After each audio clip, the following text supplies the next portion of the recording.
Hello guys, welcome back to another very important video session. My name is Vijay Kotekar. Today we are going to study the most important topic in the biology from the 11th standard, that is cell unit of life. देखिए बच्चों, आज हम देखने जा रहे हैं बहुत ही important topic जिसका नाम है cell the unit of life. देखिए इस टॉपिक के अंदर बहुत सारी इंपॉर्टेंट कंसेप्ट हमें पता चलेगी, जो कंसेप्ट हमें आगे बढ़ने में शायद काम आए. इसीलिए बहुत ही अच्छी तरीके से ये टॉपिक करना है, एनसीईआरटी पढ़ना है.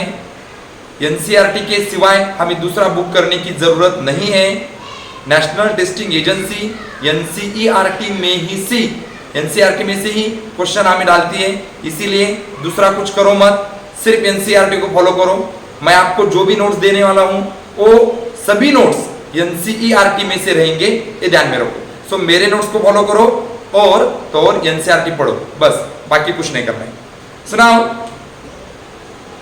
हमारा टॉपिक है बेटा सेल यूनिट ऑफ लाइफ. इसके अंदर क्या पढ़ने वाले हैं हम, ये ध्यान से सुनो. पहले तो हम पढ़ेंगे सेल थ्योरी. पहला कंटेंट हम पढ़ेंगे सेल थ्योरी. दूसरा बात बोलेंगे हम इसके अंदर overview of the cell. Overview of cell, cell कैसी होती है इसके बारे में देखेंगे.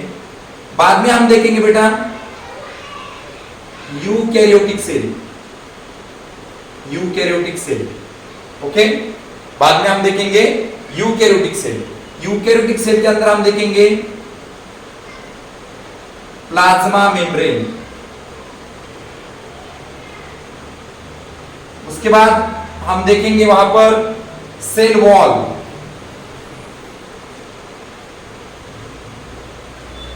त्याच्यानंतर या टॉपिक मध्ये बघणार आहोत आपण एंडोप्लाझ्मिक रेटिकुलम. Endoplasmic reticulum. त्याच्यानंतर आपण बघूया लायझोझोम.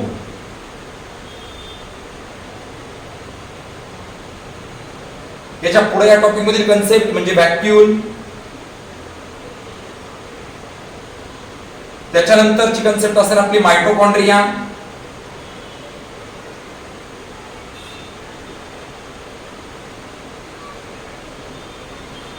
त्याच्यानंतर आपण जी कन्सेप्ट बघू तिचं नाव आहे प्लास्टिड,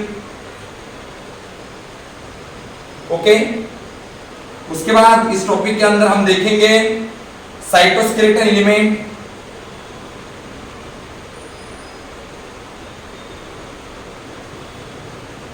साइटोस्केलेटन एलिमेंट. आणि त्याच्यानंतर शेवटची कन्सेप्ट बघू आपण या टॉपिकची, ज्याचं नाव आहे न्यूक्लियस, ओके. तर या काही कन्सेप्ट आहेत ज्या या टॉपिक मध्ये आपल्याला व्यवस्थित पद्धतीने बघणं गरजेचं आहे, ओके. सगळ्यात पहिली गोष्ट म्हणजे आपण टॉपिक शिकतोय cell unit of life, okay. तो सेल थ्योरी जानना बहुत जरूरी होता है. यूकॅरियोटिक सेल म्हणजे काय बघू आपण, प्रोकॅरियोटिक सेल काय असते त्याबद्दल डिस्कस करू. त्याचबरोबर यूकॅरियोटिक सेल मध्ये काही सेल ऑर्गनेल्स आहेत ज्यामध्ये आपण plasma membrane, cell wall, endoplasmic reticulum, lysosome, vacuole, mitochondria, plastid, cytoskeleton element आणि न्यूक्लियस याबद्दल आपण डिस्कस करणार आहोत.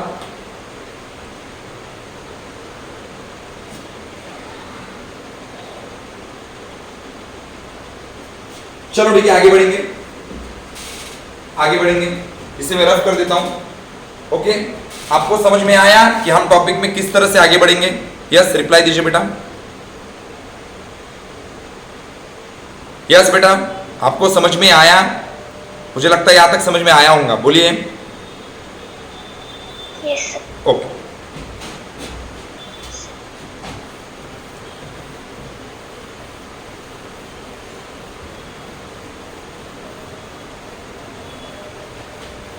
चलो तो आगे बढ़ते हैं बेटा इंट्रोडक्शन की तरफ इस topic K.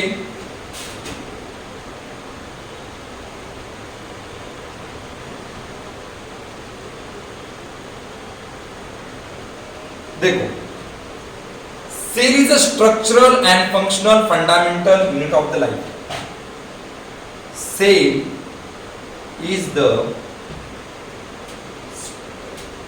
structural and functional fundamental unit of life. Unit of life.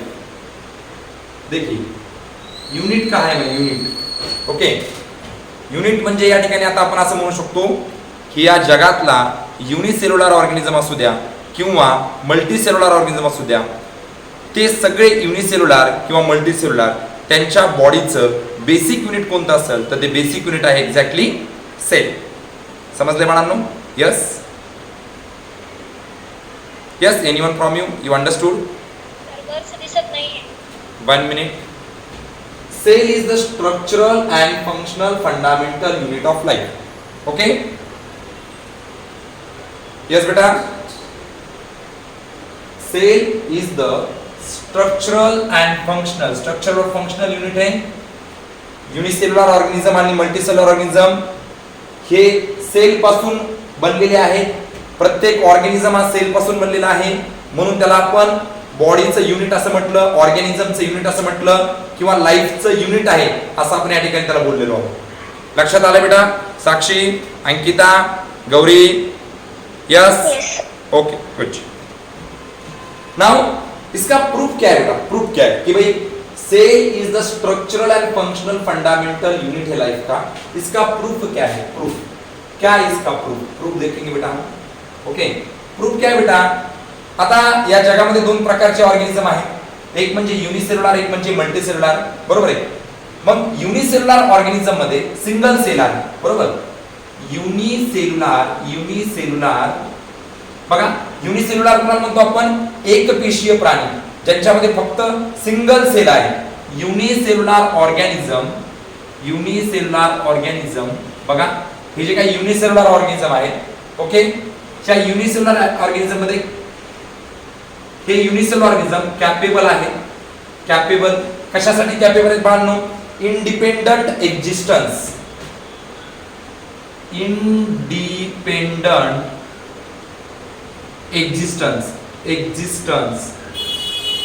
Okay, independent existence, ते एकटे राहू शकतात.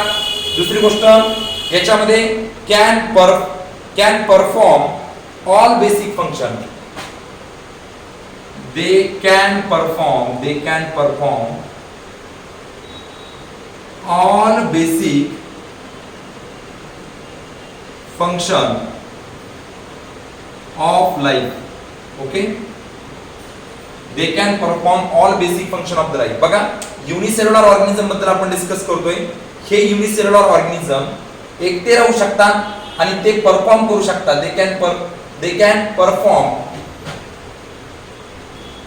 they can perform all basic functions of the life. मग युनिसेल्युलर ऑर्गॅनिझम मध्ये सिंगल सेल असताना सुद्धा ते ऑर्गॅनिझम या गोष्टी करू शकतात ज्या गोष्टी मल्टीसेल्युलर ऑर्गॅनिझम करतात, आणि म्हणून आपण सेलला बोलतो structural and functional fundamental unit of the life. Okay, बात समझ में आ गई बेटा? यस, बोलिए जल्दी से. यस बेटा, बात समझ में आ गई? Yes. Okay okay, thank you so much. Okay, तो आगे बढ़ेंगे बेटा. अभी हम देखेंगे. यस बेटा, बोलिए. सर, 1 मिनिट बाजूला सर. हाँ, लिहून घ्या बेटा, नो प्रॉब्लेम.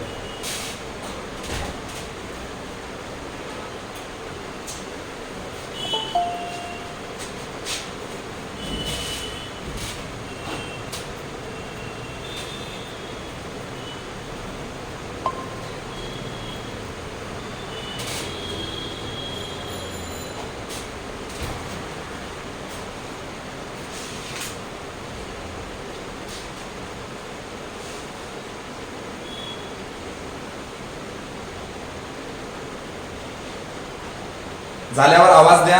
आपण पुढचा मुद्दा घेणार आहोत. आपल्या टॉपिकचं नाव आहे cell the unit of life. Okay, unicellular आणि multicellular organism being made from the cell. That's why unicellular organism single cell से बने हैं। यही इसका प्रूफ है कि हमारे बॉडी का यूनिट क्या हो सकता है बेटा, सेल है। ओके,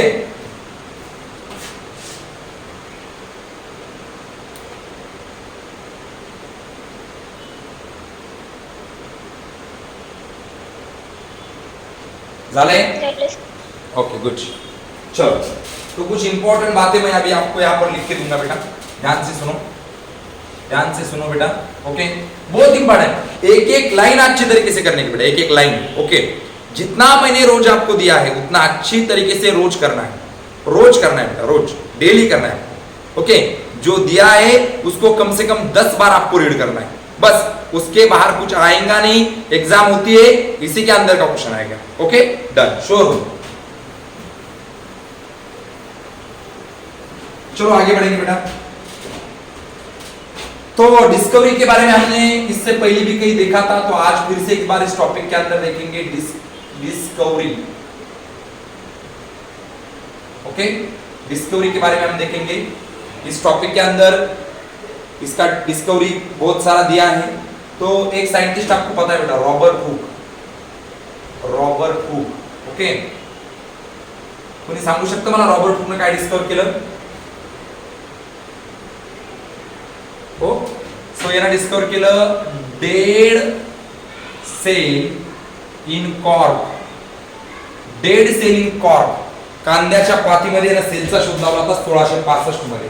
ओके, कांद्याच्या पातीमध्ये हे ना सेलचा शोध लावला होता 1665 मध्ये। Okay, discovered cell, but Robert हुकने जी सेल बघितली ही डेड होती बाळा, लक्षात घ्या, डेड सेल होती, डेड सेल। हा, इधर अंडरलाइन करतोय मी। दुसरं एक बाळांनो,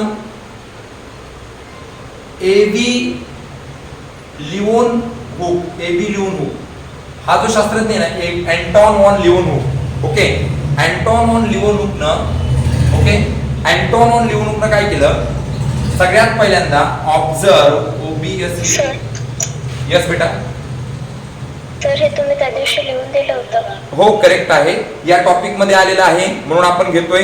एक 2 मिनिटे 4 स्टेटमेंट झाल्याच्या नंतर आपण लगेच सेल थेअरी कडे जाणार आहोत। ओके, या टॉपिक मध्ये आहे, जे विद्यार्थी नवीन त्या दिवशी अब्सेंट होते त्यांच्यासाठी 2 मिनिटे, 1-2 मिनिटे यांचा रिवाइज देतो। रॉबर्ट हुकनं डेड सेल शोधली, एंटॉन वॉन लिओन हुकनं observe living cell, living sale.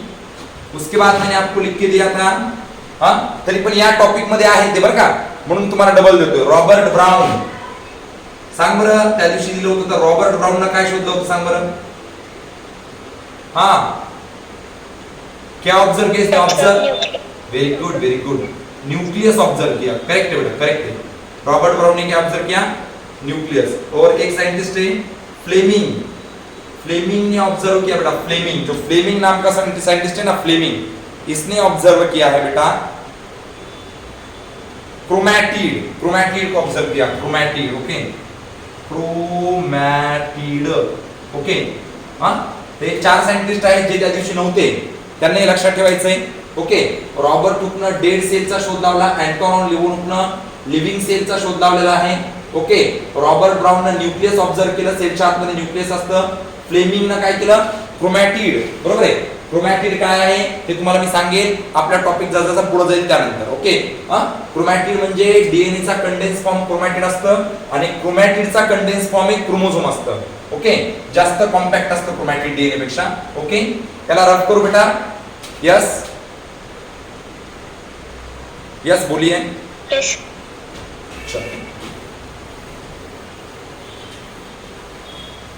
चलो, तो टॉपिक के अंदर बढ़ेंगे हम अभी। मैंने आपको दिया था सीरियली कि हम किस तरह से टॉपिक के अंदर जाने वाले हैं। तो पहले तो हम देखेंगे सेल थ्योरी, सेल थ्योरी देखेंगे बेटा हम। सेल थ्योरी क्या बोलती है? सेल थ्योरी देखेंगे। सेल थ्योरी देखो, 1838 मध्ये एक सायंटिस्ट होता, 1838 मध्ये, 1838 मध्ये एक जर्मनीचा बॉटनिस्ट होता, जर्मनीचा बॉटनिस्ट, जर्मन बॉटॅनिस्ट, जर्मन बॉटॅनिस्ट। बघा 1838 मध्ये जर्मनीचा एक बॉटनिस्ट होता, जर्मनीचा एक बॉटनिस्ट होता, लक्षात घ्या। जर्मनीचा बॉटनिस्ट. काय नाव त्या सायंटिस्टचं माहितीये? हा, त्या सायंटिस्टचं नाव आहे मॅथ्यूज शेल्डेन. मॅथ्यूज शेल्डेन. बघा, शेल्डेन आपण त्याला म्हणू. शेल्डेन 1838 मध्ये जर्मनीचा बॉटनिस्ट. बघा, बॉटनिस्ट बाळांनो आपण बायोलॉजी मध्ये दोन पार्ट पाडतो, एक म्हणजे झुलॉजी आणि एक म्हणजे बॉटनी. मग आता मला तुम्ही सांगा, बॉटनी आहे याचा बॉटनिस्ट होता, हा जो शास्त्रज्ञ आहे हा बॉटनिस्ट आहे. निश्चितपणे यानं प्लांट सेलला ऑब्झर्व केला असेल, याच्या नावावरून हे तुमच्या लक्षात येत असेल. ओके, 1838 मध्ये जर्मन का एक बॉटनिस्ट था, उसका नाम है शेल्डेन. क्या नाम है उसका? शेल्डेन. ओके, तो इस शेल्डेन ने क्या बोला, इस शेल्डेन ने क्या किया, observe large number of plant. देखो इसने क्या किया, observe large number of plant. Observe large number of plant. देखो इसने प्लांट सेल को ऑब्जर्व किया, प्लांट को ऑब्जर्व किया एंड प्रपोज. एंड इसने क्या बोला, एंड प्रपोज. इसने क्या बोला, plants are made up of different types of cell. इसने क्या बोला, plants are made up from different types of cell. Different types of sale. Plants are made up from different types of cell which form plant tissue. Which form plant tissue. बघा,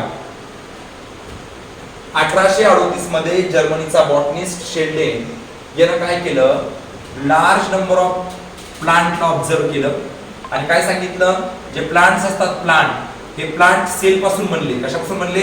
sale पासून. आणि sale एकत्र येऊन काय बनतं, tissue बनतं. Okay, चलो आपको समझ में आया क्या? बोलिए, यहां तक बात बनती है, कहानी बन रही है बेटा? यस बोलिए. Yes sir.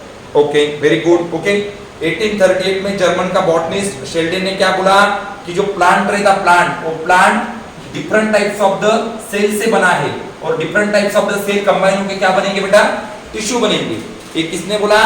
जर्मन का बॉटनिस्ट शेल्डेन ने बोला, शेल्डेन ने. ओके, अभी एक दूसरा साइंटिस्ट है 1839 के अंदर, 1839 के अंदर, ओके, जिसका नाम है थियोडर शॉन. देखो, मैं इसका पहला वर्किंग लिखता हूं. ये क्या था बेटा? ब्रिटिश का जूलॉजिस्ट था, zoologist.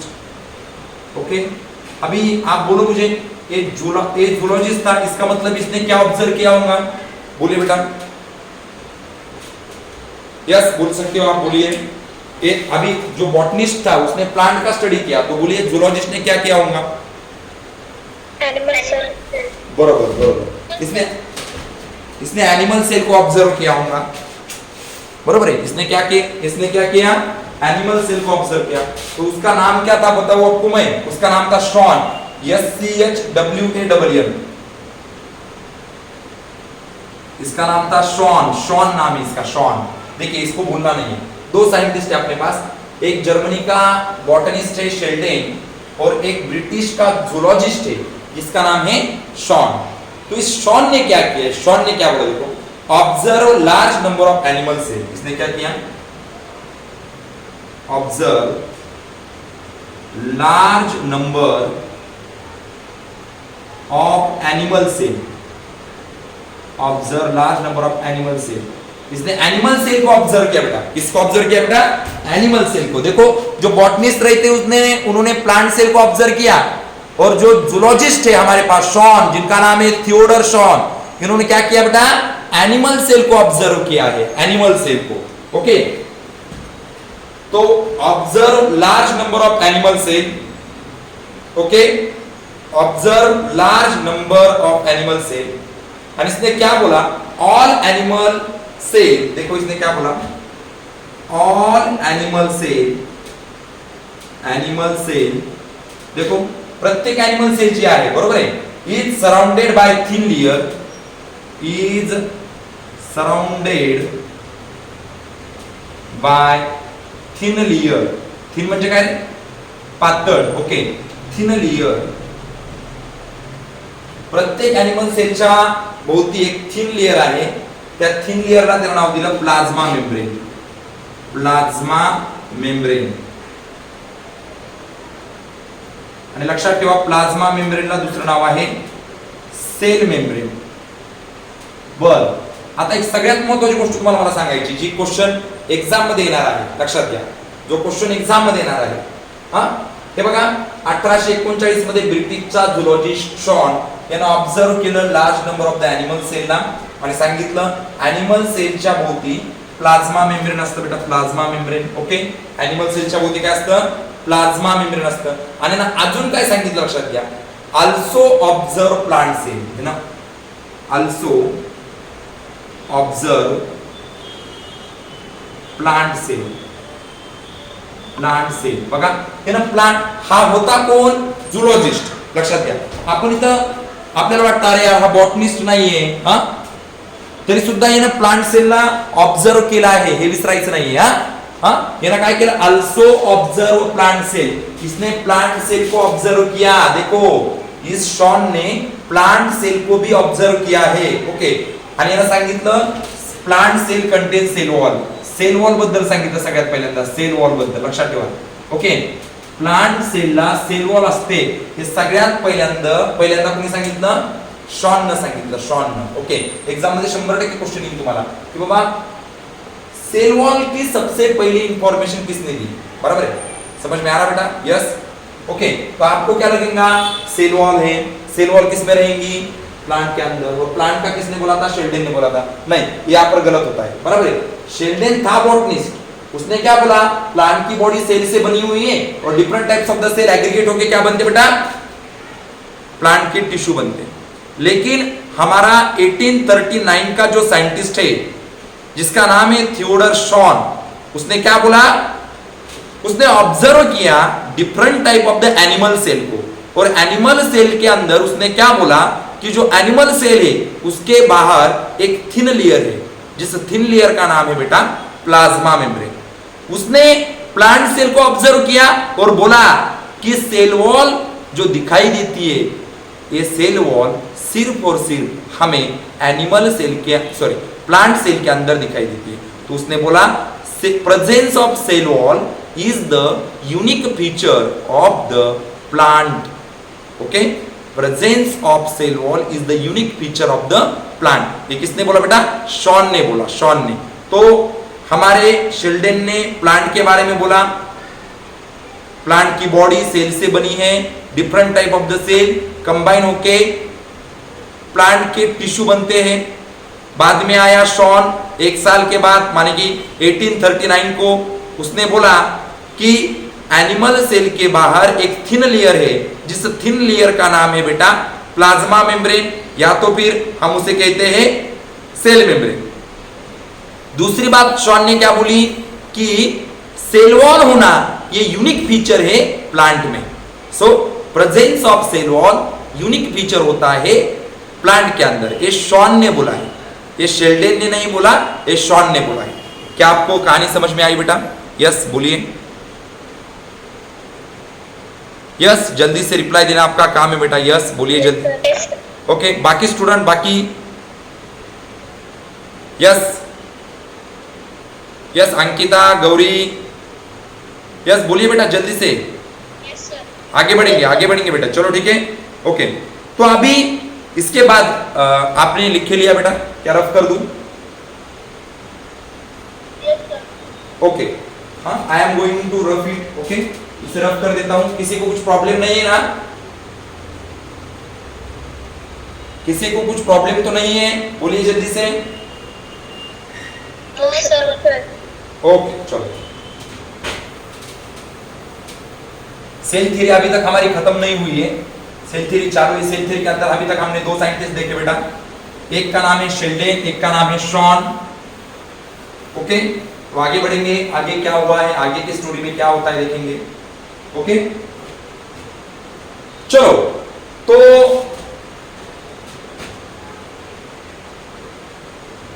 शेल्डेन and Shawn.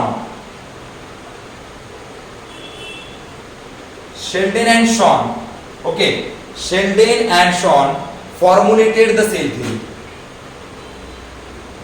Formulated cell theory. Cell theory को इन्होंने फॉर्मुलेट किया. देखिए, म्हणजे या दोघांनी मिळून बघा, एक ब्रिटिशचा आहे, एक जर्मनीचा आहे. हा, दोन्ही सायंटिस्ट वेगवेगळ्या देशामध्ये राहून सुद्धा या दोघांच्या प्रयत्नामधून किंवा सहकार्यातून या दोघांनी कोणती थिअरी दिली बाळांनो? सेल थिअरी दिली. ओके, हा, मग या सेल थिअरीमध्ये यांना काय सांगितलं लक्षात घ्या. परंतु एक लक्षात घ्या, यांचा एक डिमेरिट आहे, ड्रॉबॅक आहे. त्यांना एक्सप्लेन केलं नाही बघा, या शेल्डन आणि शॉनना काय एक्सप्लेन केलं नाही. Okay, how new cell not able to explain. Not able to explain, क्या एक्सप्लेन नहीं किया? How new cell arise. नवीन सेल कशा येतात याबद्दल यांना एक्सप्लेनेशन दिलेलं नाही. ओके, सेल थिअरी मध्ये सांगितलं त्यांना, सेल थिअरी मध्ये सांगितलं काय? शेल्डन काय बोलला होता की प्लांट बॉडी ही सेल पासून बनली, different type of the plant cell पासून, आणि different type of the plant cell एकत्र येऊन काय बनलं? प्लांटच्या टिश्यू बनल्या. ओके, आपला शॉन काय बोलला? शॉन काय बोलले त्या ठिकाणी की डिफरंट टाइप ऑफ द, लक्षात घ्या, ज्या काही ॲनिमल सेल आहेत, या ॲनिमल सेल सराउंड आहे या ठिकाणी सेल मेम्ब्रेन.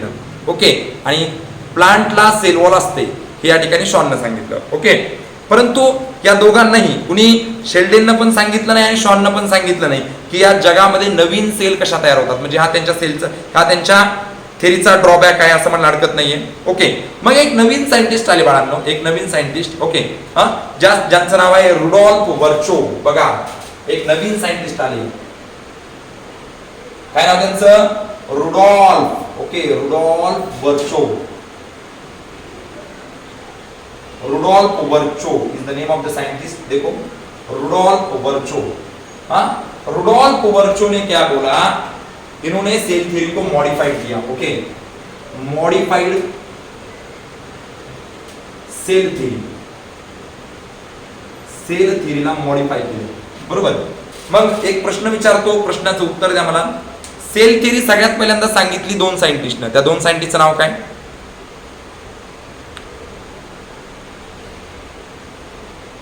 मैं आगे नहीं बढ़ने वाला, ध्यान में रखवा. मी पुढे जाणार नाही. तसं जोपर्यंत तुम्ही मला उत्तर देणार नाही तोपर्यंत मी पुढे नाही जाणार. माझा प्रश्न परत एकदा विचारतो. मी जे शिकवलं त्याच्यावरच प्रश्न विचारेन मी. जर तुम्ही लेक्चर करताय तर तुम्हाला त्या ठिकाणी तिकडून मला उत्तर सांगावंच लागेल. त्याशिवाय मी पुढे जाणार नाही, एकही प्रश्न पुढचा घेणार नाही मी. माझा प्रश्न परत एकदा असेल, सेल थेअरीला कुणी सांगितलं सगळ्यात पहिल्यांदा? शेल्डन आणि शॉन. शेल्डन आणि शॉन, बरोबर, दोघांनी मिळून सांगितलं. पण सेल थेअरीला मॉडिफाय कुणी केलं? Modify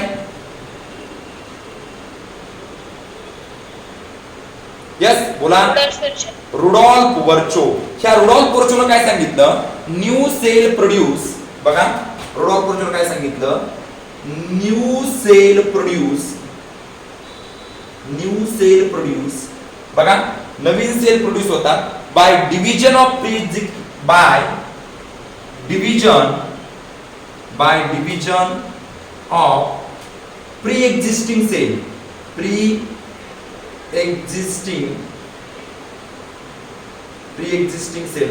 of pre existing cell. Okay, अगोदरच्या सेलचं डिव्हिजन झाल्यावर दोन सेल तयार होतात. New cell produce by pre existing cell. हे सांगितलं कोणी? सांगितलं रुडॉल्फ वर्चोनं. आणि त्याच्या त्या कन्सेप्टला नाव दिलं जातं omnis cellula e cellula. Okay, omnis cellula e cellula या शब्दाचा अर्थ होतो new cell arise from pre existing cell. Okay, ही गोष्ट समजली सगळ्यांना? Okay, omnis cellula e cellula ही कन्सेप्ट कुणाची बाळांनो? रुडॉल्फ वर्चो यांची आहे. रुडॉल्फ वर्चो यांना सेल थेअरीला मॉडिफाय केलेलं आहे. रुडॉल्फ वर्चो यांना सेल थेअरीला मॉडिफाय केलं आणि सांगितलं की new cell produce by division of pre existing cell. Okay, आणि नवीन सेल अगोदरच्या सेल पासून तयार होणं, त्या फिनॉमिनॉनला रुडॉल्फ वर्चो यांनी नाव दिलं ओमनिस सेलुला ई सेलुला. बात समझ में आ गई? Yes, Yes, sir. कहाणी समझ? सर हा बेटा बोल. सर ह्याचा अर्थ काय होतो? हा हे बघ, ओमनिस सेलुला या सेलुला, ओमनिस सेलुला ई सेलुला या शब्दाचा अर्थ काय होतो? New cell produce by division of pre existing cell, हाच याचा अर्थ आहे. फक्त हे रुडॉल्फ वर्चो बाहेरच्या देशातले होते. ओके, त्यांच्या भाषेनुसार ओमनिस सेलुला ई सेलुला असं ते म्हणायचे, परंतु इंग्रजी भाषेनुसार त्याचा अर्थ होतो new cell produce by division of pre existing cell. मग तुम्हाला एक्झाम मध्ये प्रश्न विचारला जाऊ शकतो की बाबा ओमनिस सेलुला ई सेलुला ही कन्सेप्ट कुणी सांगितली? रुडॉल्फ वर्चो यांनी सांगितली, शेल्डेननं सांगितली, का शॉननं सांगितली, का रॉबर्ट ब्राउननं सांगितली? त्यावेळेस तुम्ही काय answer choose करशाल? Rudolph Virchow, Rudolf वर्चो. म्हणजे ओमनिस सेलुला ई सेलुला या कन्सेप्ट साठी तुम्ही नाव द्यायचं रुडॉल्फ वर्चो. समजलं? कन्सेप्ट क्लिअर आहे बेटा? कन्सेप्ट क्लिअर आहे? एकदम क्लिअर आहे ना? काही प्रॉब्लेम याच्यामध्ये या तक? हा बेटा बोल. यस, विचारू शकता क्वेश्चन, काही डाऊट असेल ते विचारू शकता. बोल बेटा. यस यस बेटा, आगे बढ़ेंगे, बोलिए आगे बढ़ेंगे. Yes. ओके, तो यहां पर मैं आपको दे दूंगा two important points of cell theory. Two important point of cell theory. Cell थ्योरीचे दोन इंपॉर्टंट पॉइंट सांगतोय. Two important point of cell theory. Cell theory क्या बोलती है? Cell theory, all animal and plant are made up of cell and its product. देखो पहला, all animal and plant are made up. देखो, all animal and plant are made up of cell. सगळे animal म्हणजे प्राणी आणि वनस्पती या cell पासून बनलेले आहेत. And its product. देखो, सेल थ्योरी काय सांगते? All animal and plants are made up of cell and its product. आणि दुसरी गोष्ट सेल थ्योरीनं काय सांगितली? All cell arise from pre existing cell. All cell arise from pre existing cell. बघा, सेल थ्योरीचे दोन वाक्य खूप महत्वाचे आहेत. ओके, बोर्डवर बघा, व्यवस्थित समजून घ्या मी काय सांगतो या ठिकाणी. ओके, काय सांगितलं तुम्हाला मी की बाबा शेल्डेन आणि शॉन यांना जी सेल थ्योरी दिलेली आहे किंवा त्याला फॉर्म्युलेट केलेलं आहे, या सेल थ्योरीनं एक्सप्लेन केलं नाही नवीन सेल कशा अराइज झाल्या. त्यानंतर सायंटिस्ट आले रुडॉल्फ वर्चो यांना सेल थ्योरीला मॉडिफाईड केलं. ओके, आणि त्यांना सांगितलं new cell produce by division of pre existing cell. Okay, आणि new cell produce by division of pre existing cell यांना त्यांना एक कन्सेप्ट दिली omnis cellula e cellula. Okay, आणि त्यानंतर सेल थ्योरीचे दोन पॉइंट आले आपल्याकडं. काय सांगते सेल थ्योरी? नंबर एक गोष्ट सांगते, all animal and plant are made up of cell and its product. आणि दुसरी गोष्ट सेल थ्योरीने आपल्याला सांगितली, all cell arise from pre existing cell. नवीन सेल जे असतात या अगोदरच्या सेल पासून बनतात, हे सांगितलेलं आपल्याला सेल थ्योरीनं. ओके, सेल थ्योरी फॉर्म्युलेट केली शेल्डेन आणि शॉननं, पण त्याला मॉडिफाय केलं रुडॉल्फ वर्चो यांनी. ओके, कहानी समझ में आई बेटा? यस. कोई प्रॉब्लम है इसमें? बोलिए जल्दी से, इसमें कुछ प्रॉब्लम है क्या? यहां तक पूरा समझ में आया मैंने जो दिया है यहां तक? बोलिए बोलिए बेटा, आगे बढ़ने का है, आगे बढ़ने का है बेटा, बोलिए जल्दी से बोलिए. Yes, Ankita, Gauri, other students, Murkunde. Okay, तो ये ध्यान में रखो, सेल थ्योरी को फॉर्मुलेट किसने किया? मॉडिफाई किसने किया? सेल थ्योरी का ड्रॉबैक क्या है? सेल थ्योरी ने बोला नहीं था हाउ न्यू सेल अराइज, ओके। तो ये किसने बोला? ये रुडोल्फ वर्चो ने बोला है हमें, ओके। ये बात को समझना बहुत इंपॉर्टेंट है। आगे बढ़ेंगे बेटा, ओके, आगे बढ़ेंगे। चलो ठीक है, इसे रब कर दूं, यस, इसे रब कर दो बेटा, आगे बढ़ेंगे, बोलिए। Yes okay, thank you.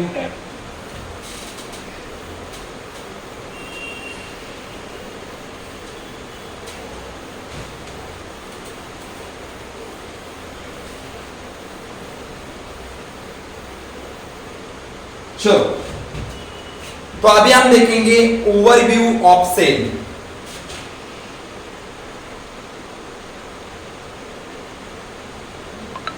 Sale होती क्या है, सेल दिखती कैसी है, इसकी साइज क्या है, ओवरव्यू ऑफ द सेल देखेंगे। देखो, सेल एक चेंबर है बेटा, सेल एक चेंबर है, चेंबर,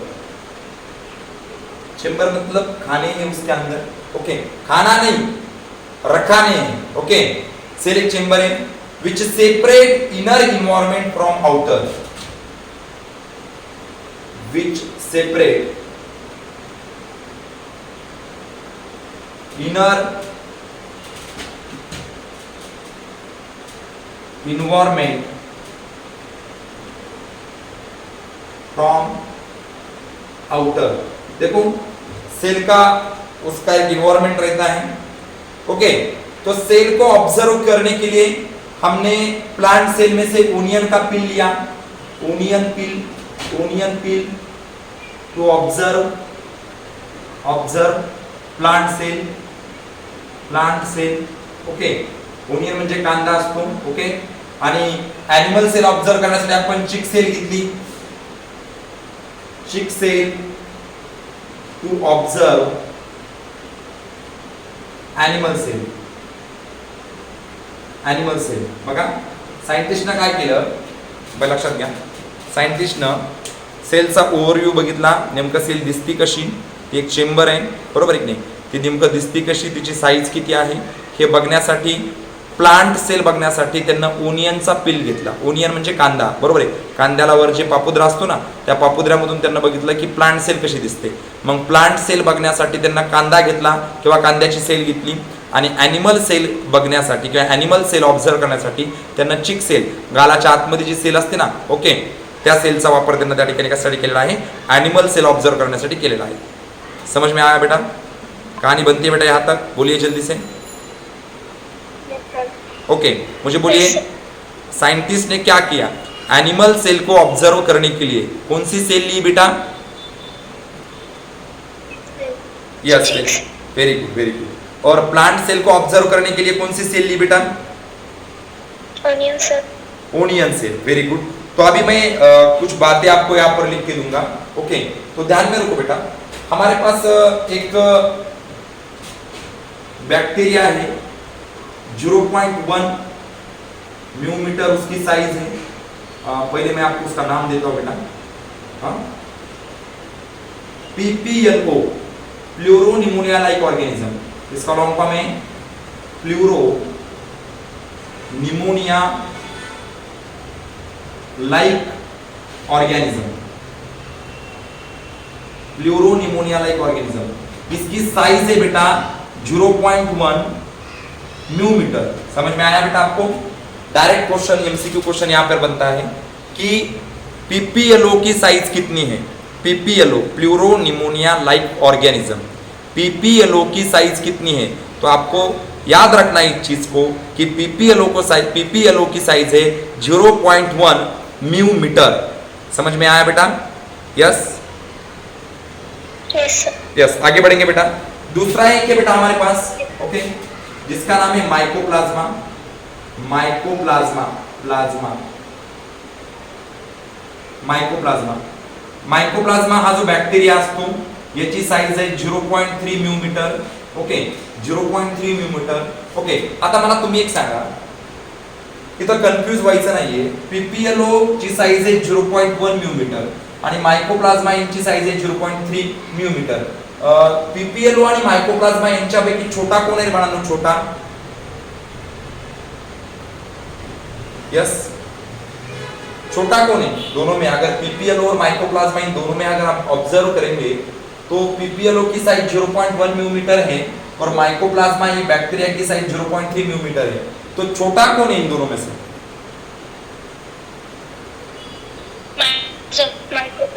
करेक्ट आन्सर हां, माइकोप्लाज्मा हे छोटे. लक्षात घ्या, आपल्याला एनसीईआरटी ने दिलेले या ठिकाणी लिहून पण देतो मी स्मॉलेस्ट बॅक्टेरिया किंवा स्मॉलेस्ट प्रोकॅरिओट.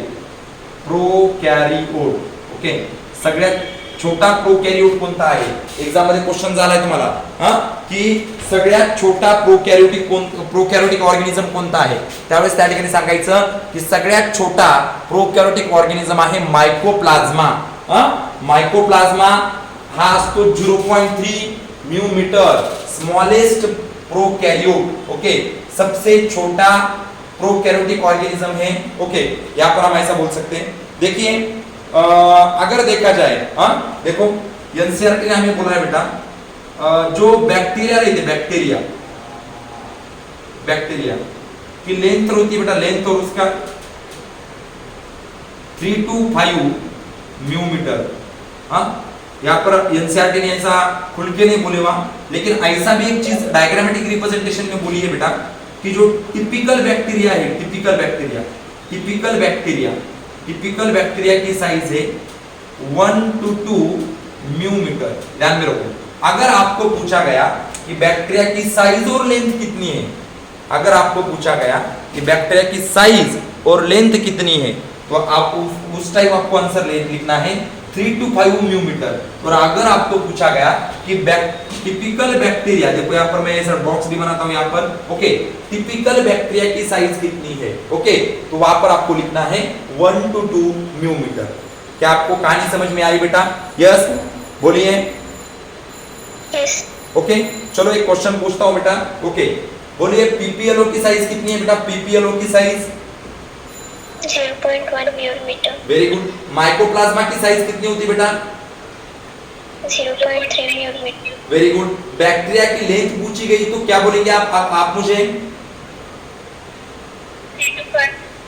Very good. और टिपिकल बैक्टीरिया की साइज कितनी होती है बेटा? Very good, 1 to 2 mu metre. तो आगे बढ़ेंगे बेटा हम. ओके, आगे बढ़ेंगे. देखो बोर्ड के ऊपर जो भी दिया है बहुत ही इंपॉर्टेंट पॉइंट मैंने आपको एनसीईआरटी में से आइसोलेट करके दिए हैं, सेपरेट करके दिए हैं. ओके, क्या मैं इसे रफ करूं आगे बढ़ने के लिए? बोलिए. Yes sir. ओके, रफ कर सकता हूं. बाकी student, other student please. Okay, बोल सकते हो. अगर आपको लिखना है तो मैं वेट करूंगा आपका. बोलिए, वेट करूं या रफ करूं? Very good. ओके, चलो ठीक है, इसे मैं मिटा देता हूं.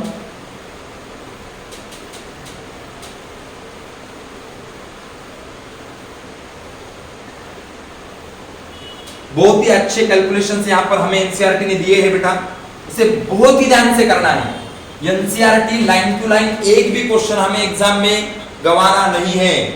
ओके, एक भी क्वेश्चन. ओके, तो आरबीसी की डायमीटर दी है बेटा, आरबीसी की डायमीटर दी है 7.0 म्यूमीटर. ओके, आरबीसी को क्या बोला बेटा उन्होंने? 7.0 म्यूमीटर. आरबीसी की डायमीटर दी है. आरबीसी की डायमीटर कितनी बेटा? 7.0 म्यूमीटर. हाँ, समझ में आई बेटा आपको? आरबीसी की साइज समझ में आई बेटा? यस. ओके, बाद में एनसीईआरटी ने हमें बोला है बेटा लार्जेस्ट. देखो लार्जेस्ट सेल कौन-सी होती है? Largest sale. ओके, तो वो होता है बेटा egg of ostrich. Egg of ostrich. Ostrich का एग जो रहती है ना बेटा, वो सबसे बड़ी सेल रहती है, एग ऑफ ऑस्ट्रिच. ओके, और लॉन्गेस्ट सेल के बारे में भी हमें एनसीईआरटी ने बताया है. Longest cell. Okay, longest cell कौन सी होती है बेटा? लॉन्गेस्ट सेल तो रहती है न्यूरॉन. न्यूरॉन. और आप बोल सकते हो मुझे न्यूरॉन किसके अंदर रहता है बेटा? यस बोलिए, न्यूरॉन किसके अंदर रहता है?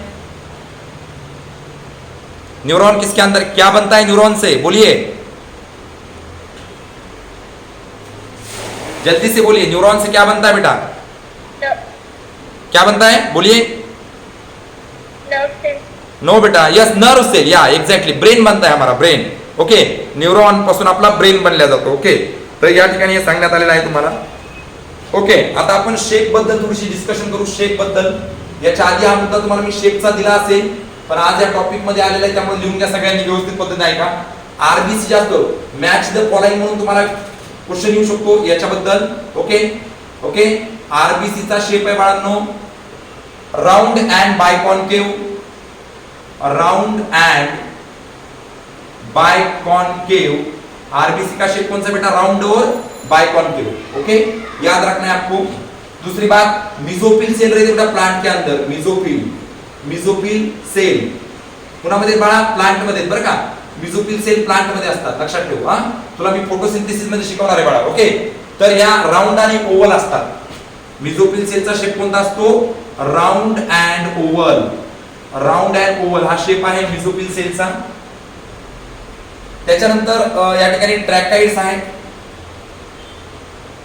ट्रॅकाइड्स, या ट्रॅकाइड बद्दलचं बोलायचं झालं तर या ट्रॅकाइड इलॉंगेटेड आहेत. इलॉंगेटेड आहेत. ट्रॅकाइड इलॉंगेटेड आहेत बेटा. ओके, त्याच्यानंतर आपण न्यूरॉन बद्दल बोलूया. न्यूरॉन कशा असतात बाळांनो, लॉंग अँड ब्रांच. न्यूरॉन या लॉंग अँड ब्रांच आहे. ओके, आणि कोलुमनार सेल